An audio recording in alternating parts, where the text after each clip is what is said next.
So the idea of having a power feed on an autococker probably seems ridiculous, and that's because it is. But in the mid '90s, when Protein Products and Gun FX came out with their line of autocockers, they put a power feed on it, which isn't a surprise because that's what they did. They made power feed adapters for a lot of different markers. So um, they came out with their own modification for autocockers, and the Gun FX autococker that a lot of you are probably familiar with, and that's the basis for our newest project. We take a look at this.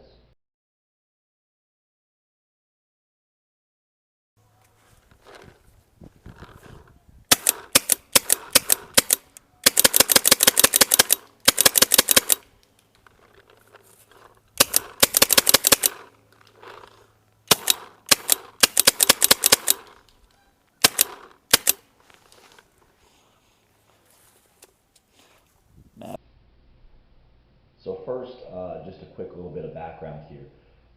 Protein Products and Gun FX are actually two separate companies.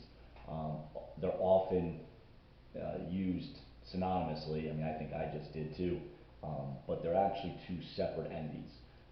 Protein Products made a large, vast array of different things, including soft goods, um, and Gun FX basically produced parts for markers, and in some cases entire markers themselves.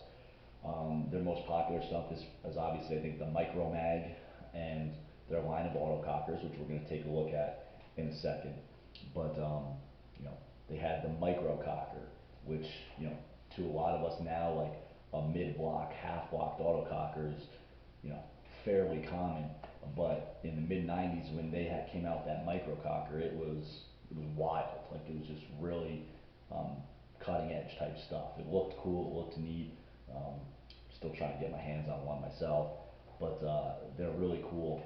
Um, but they were separate entities, and um, Protein Products, I believe, got started around 89, 90, and then Gun FX was started by, I think, an employee of Protein Products, started his own company, I believe in 1994, going off of paintballhistory.com and some other research I did. But you know, Gun FX later basically became Benchmark, which a lot of us are familiar with now. They made frames. They made a lot of stuff, but they're most well known for their frames. Um, but yeah, Micromag and the FX autocockers that came in some really cool color schemes and stuff like that. So um, we do have here. This is an early Gun FX Minicocker body. I've actually owned this for a long time now, and I've had it in a couple of different ways. It was a pump I played with for a little bit. They're actually cool pumps because you can remove this power feed adapter, and you can use a modified um, Phantom stock class feed, and this can be convertible to stock feed. You have to drill a second hole in it, and you put like a little stud so it doesn't wobble, but you can convert these to stock feed. Um, but it's time for this thing to go back to being a functional autococker again, and that's what we're going to do this week. So, um, you know, definitely this thing has seen some usage, but very early serial number 970. Um, Now mini cockers were reserialed, so this isn't like this isn't super early, but it is an earlier mini cocker body that was modified by the guys at Gun FX. So these came with their own special kind of ball detent, um, and it's very cool. It's got this spring-fed arm that works really well. There are a lot of people there, in the time before uh, WGP included a ball bearing style detent. These were a very popular aftermarket add-on. A lot of people, they don't get jammed up like the ball bearing style detent. These do. There are some of these that get stuck from time to time, but this one's actually very good. I think I've just been lucky that it stayed so clean and functional. But yeah, so it's cool. I'm gonna take a look at some of the parts that we're gonna use. I'm still in the, um, getting the parts for this. I'm not sure exactly how we're gonna lay it out just yet. So here you can see some of the things that I'm gonna be using for this build. I'm gonna use a stainless steel stock style valve. Um, you know, reliable. I know I'll be able to get the right velocities and all that stuff with it. These do not have a threaded IVG, so gotta get yourself, one of the earlier velocity adjusters for the back. Um, this model is probably way before the benchmark era, so I don't think that putting a benchmark 45 frame on it would really do it justice. So I was able to find an old style pot metal frame. So I think we're going to use that. I think it'll look cool. I think it'll be a nice, like, classy part for it. Definitely period correct, I'll tell you that. I got the internals. I'm just cleaning them up right now. They're sitting in some soapy water to get ready to really clean them up. But I'm going to go with pot metal frame. And then one thing about these bodies, they have a really small valve chamber. So it's really, really small. And because the input for gas is through the front block, I think it's really important that even though this is definitely not period correct, I want to use a more ported front block screw. So this is actually an A&S version, but I just think it'll help with a lot of different areas of improving gas flow to the valve, during rapid fire situations. So there's some justification for should I just get a low pressure chamber, but I just think it would look goofy with this kind of a classic build. We're using much older body, the pot metal frame. I feel like it would just look strange to have a low pressure chamber on it. So this is definitely a newer part, but I don't think it'll look really all that out of place. And I think just the functionality of it is such a huge upgrade. It's worth going not very period correct. So got our back block there. This was, in the mid 90s, like, this was a big time modification. Going from, our typical autocockers, that in that generation, those early autocockers were, just full slab bodies, gigantic back blocks. They didn't have ball detents. So picking up this modification, now you have a Minicocker body, ball detent, and a lightened back block. That was actually, it may not seem like that now, but back then, this was actually a lot of performance improvement in your overall autococker. So it'll be cool. It's going to be a fun little build. Going to get started on it and keep you updated. Thanks. Alright, so here we are with the finished product here. Used all the parts we talked about in the last segment. Assembled it, got the trigger sprung pretty nicely. Bolt we ended up putting in it. The dog's ringing the bell. I'll make this a quick one. Alright. Bolt we ended up putting in it is a bell sales bolt. I really like that it's just a completely knurled back. Looks kind of old school. Used a stock WGP cocking rod, and then this very classic looking bolt pin. Cocking rod was a little bit interesting. One quick story. This back block, the chunk, is a little bit thicker, right, and it's not milled out at the back, so it's a little bit thicker, so I had to use a longer cocking rod to make it work. So, but work.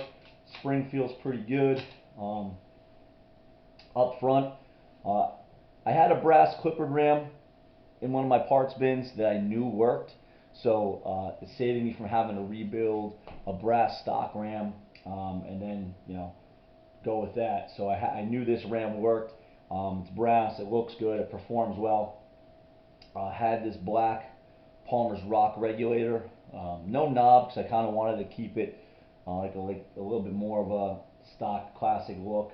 These probably would have come from Protein Products Gun FX with a sledgehammer regulator. So I didn't want to use a sledgehammer regulator, but a stock black rock with no sticker is good.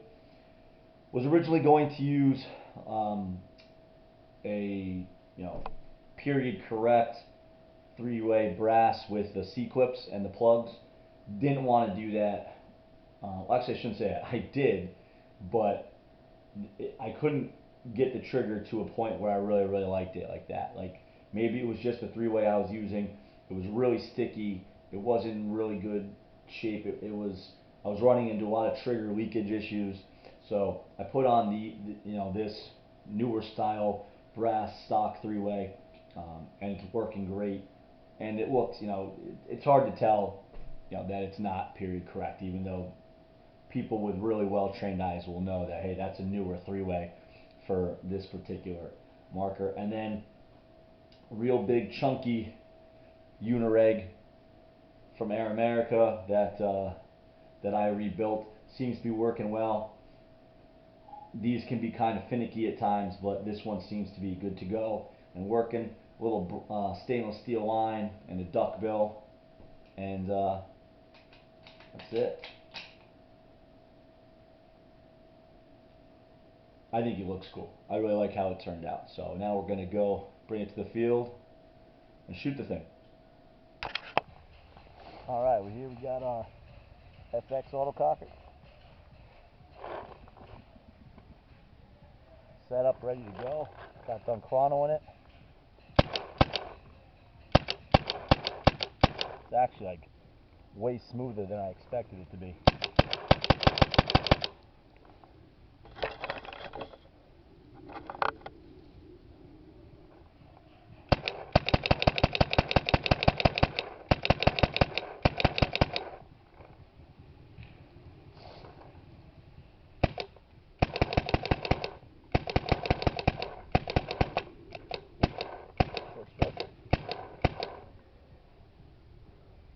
Pretty sweet, man. I'm not gonna lie to you. Pretty sweet. Honestly, with this really old build being what it is, I wasn't actually expecting it to like shoot that nice.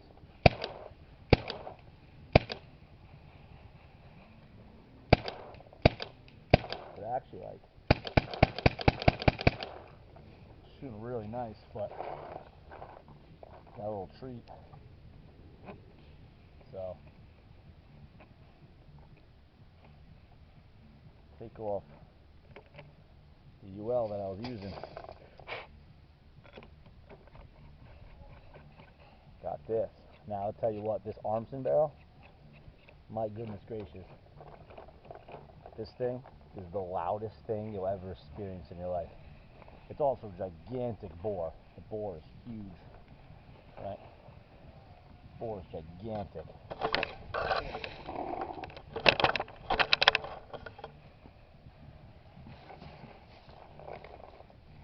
But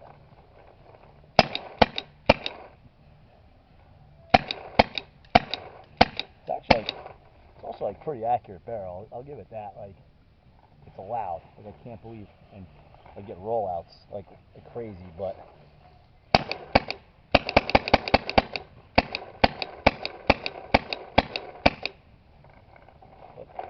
that's it, man.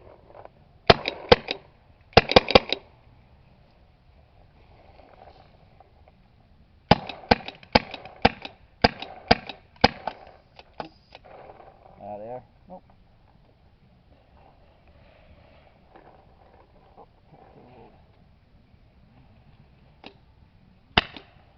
Tank came a little loose.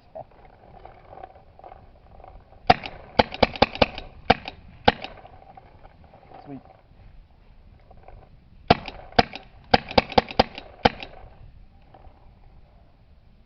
That's it.